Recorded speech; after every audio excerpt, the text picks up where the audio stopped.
X 2x2 Facebook post. Finding the X 2x2 community. I didn't see the 2022 summer media coverage of the 2x2 abuse scandal. I was busy with the failed Regina Tourism rebrand. I'd kept up to date with 2x2 happenings over the years. My interest would wane. Truly, everything felt so boring that even though I wanted to know what was going on with the 2x2s, I found whatever it was to be so gray and colorless it was difficult to muster the energy. I followed Australian media coverage, but that country feels so far away. It might as well be a distant planet. It was challenging to imagine we were talking about the same thing. Once in a while, I perused the websites that collate 2x2 information, trolled the message boards I find confusing in their basicness. But I didn't participate in any of these things. My inclination to look for and at them, it was infrequent and temperamental. And then, I'm not often on social media, but belong to a private group where journalists and writers ask questions and give advice. I was prepping for tax season, had a question about something freelance. I logged in, perused posts, scrolling for anything CRA related. My eye caught something. A journalist was looking for suggestions. Where could she place a piece about the 2x2s? What the actual?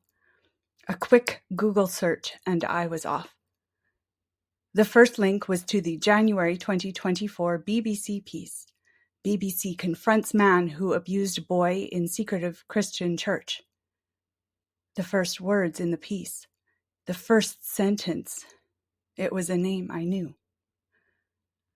You know when people say they're having an out-of-body experience but don't literally mean they were floating above their body? I've said the phrase before in passing, and while my use of it now won't necessarily correspond with the meaning others ascribe it, I had an out-of-body experience. It's nearly a year now since I read that article, and I feel the same things today as I write this. My whole self feels not like myself. It's hard to describe, but I'll try. My fingers are cold, my skin prickly, my heart hurts, and I don't know if it's the actual heart or the theoretical one. I'm myself wholly, and at the same time, I'm not. I read more, now about a hotline set up to report sexual abuse in the 2x2s. Again, what the actual? I jabbed around the internet wildly, found C-by-C articles naming accused, listing court dates, found the Omaha FBI information-seeking page. Then, thankfully, somehow, I found myself asking to join a private Facebook group for ex-2x2 members. It's been nearly a year now. A year where I wrestled with things I long thought had been settled, but were not. A year where I wept often and in ways I'd never. A year of healing, but of better, more lasting healing than any I'd done to that point. I told you before I'll tell you the story, and I will. I paused, not because it's too hard or too long, not because I don't know how to tell it or didn't want to. I stopped because I got busy doing things I love, and I'm glad of that. But I'm also glad to be back, glad to have had that space to let the story simmer. Because even though it's written, even though I'm ready, there is something important that happens when I take a step back from this, and when it's time, step forward again. Here's to forward. To begin that forward motion again, I'm sharing my first post from that X2x2 Facebook group, one typed late at night with my thumbs on my phone, frantically sharing what had till that point been something mine alone. I can't say I'm glad there is a healing from religious trauma community of us, not for the reasons that were one. But I'd be lying if I said finding people I don't have to explain myself to hasn't been, well, it's been a big deal, and I'm grateful. Here's the post. My dad joined the 2x2s when I was about 7. My brother's dad and I attended meetings, but as my mother didn't, we were from a divided home.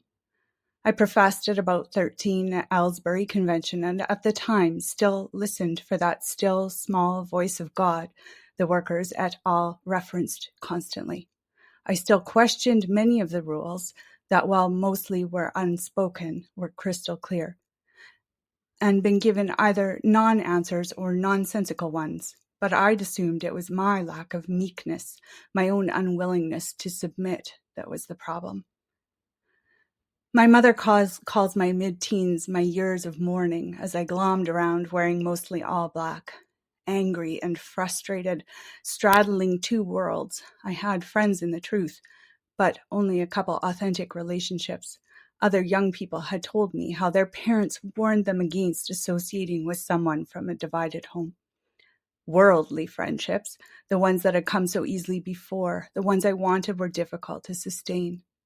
Not allowed to do much of anything, and without the cultural knowledge of TV, etc., I lacked social skills and ability to spend time necessary to develop strong relationships. I was also a mess, angry and resentful, living a double life, changing into jeans and applying makeup at school with the constant burning fear I'd be caught. Lying and sneaking around didn't serve my development, nor did the constant knot of anxiety and fury I carried with me. At 15, I ran away, planning to support myself with the job I didn't yet have. I didn't last long enough, however, for the workers to peruse my diary. My mother found me, but the terms of that return were that I never attend another meeting, and I didn't. But this freedom was, of course, not the end of that difficult road. There is no end of that road, I've realized, but that's for another day. I've spent that lifetime unpacking myself, first learning how to be in the world, then mitigating against all of the 2x2 damage. As a writer, I've written thousands of pages about all of it, in journals and essays, bits of prose on paper, typed into documents I've saved on countless devices. When I stumbled on that post by a journalist referencing the 2x2s recently, found the articles, etc., and then this group, I realized again that this, for me, will never be done, this attempt to suss out who I am and how to be. At the same time, I know that who I am today is someone I'm more than okay with, and I accept that this is in part because of those formative experiences. Does that make sense? Except in theory, it must be. I am so proud of every person who has shared their story.